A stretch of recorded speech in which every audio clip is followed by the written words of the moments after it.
हर नया महीना अपने साथ कुछ नए रूल्स और रेगुलेशंस लेकर आता है। अगस्त का महीना शुरू हो चुका है और 1 अगस्त से आम आदमी की जिंदगी और उसकी जेब पर सीधा असर डालने वाली कई अहम चीज़ें बदल गई हैं, कई अहम बदलाव लागू हो चुके हैं। नमस्कार, मैं हूं शाश्वत सिंह दर्पण। आप देख रहे हैं द देश बोर्ड का खास कार्यक्रम लेन देन, और आज हम इन्हीं बड़े चेंजेस का मुकम्मल जायजा लेंगे। सबसे पहले बात करते हैं उन मुसाफिरों की जो अक्सर लास्ट मिनट पर ट्रेन में सफ़र करते हैं। अगर आप तत्काल टिकट बुक करते हैं तो अब रिजर्वेशन काउंटर पर आपको लंबी कतार में धक्का मुक्की से निजात मिलने वाली है। रेलवे ने एक नया टोकन सिस्टम इंट्रोड्यूस किया है। अब काउंटर पर पहले आपको टोकन मिलेगा और उसी सीक्वेंस के हिसाब से आपका टिकट इशू होगा। इसके अलावा फेक बुकिंग्स को रोकने के लिए IRCTC पर आधार वेरिफिकेशन जैसी फॉर्मेलिटीज को भी खासी अहमियत दी जा रही है। अब आते हैं कुछ फाइनेंशियल मैटर्स पर। अगस्त के महीने में वीकेंड्स और अलग अलग त्यौहार जैसे रक्षाबंधन, 15 अगस्त, जन्माष्टमी, ये सारे त्यौहार को मिलाकर अलग अलग राज्यों में बैंक की कुल 14 दिनों की छुट्टी है। 14 दिन बैंक अगस्त में बंद रहेंगे। क्योंकि ये छुट्टियां स्टेट वाइज अलग अलग होती हैं, इसलिए किसी भी काम के लिए ब्रांच जाने से पहले RBI की हॉलीडे लिस्ट ज़रूर चेक कर लें।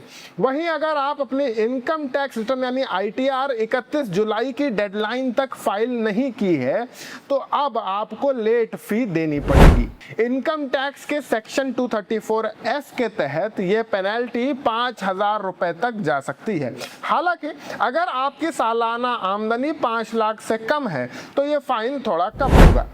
पोस्ट ऑफिस और रसोई से जुड़े भी कुछ अहम अपडेट्स हैं। स्पीड पोस्ट के सिस्टम को अब कैटेगराइज कर दिया गया है। आधार, पैन, चेकबुक और 500 ग्राम तक की राखी वाले छोटे लिफाफे अब डॉक्यूमेंट कैटेगरी में आएंगे और बाकी भारी सामान को पार्सल माना जाएगा और फीस भी उसी हिसाब से लगेगी। दूसरी तरफ सरकार ने चीनी की बढ़ती कीमतों और जमाखोरी पर लगाम कसने के लिए एक नई स्टॉक लिमिट फिक्स कर दी है। अब कोई भी डीलर 30 दिन और 4,000 क्विंटल से ज्यादा चीनी होल्ड नहीं कर सकता। इसके साथ ही हर महीने की पहली तारीख की तरह LPG सिलेंडर के नए रेट्स भी अपडेट हो गए हैं और कुछ बैंक्स के क्रेडिट कार्ड रूल्स जैसे रिवॉर्ड पॉइंट्स और एनुअल फीस में भी बदलाव हुआ है। तो अपने बैंक के SMS और ईमेल्स पर नजर बनाए रखें। शेयर बाजार के इन्वेस्टर्स के लिए भी सेबी ने शेयर बायबैक के रूल्स को और ट्रांसपेरेंट कर दिया है। अब कोई भी कंपनी अपने कुल पेड कैपिटल का मैक्सिमम 15% ही बायबैक कर सकेगी और ये पूरा प्रोसेस उन्हें 66 दिनों के अंदर करना होगा। आखिर में एक बड़ी खबर ग्लोबल मार्केट से। भारत ने जुलाई के महीने में रूस से रिकॉर्ड तोड़ कच्चा तेल खरीदा है। हमारे कुल इंपोर्ट का लगभग 55% हिस्सा सिर्फ रूस से आया है।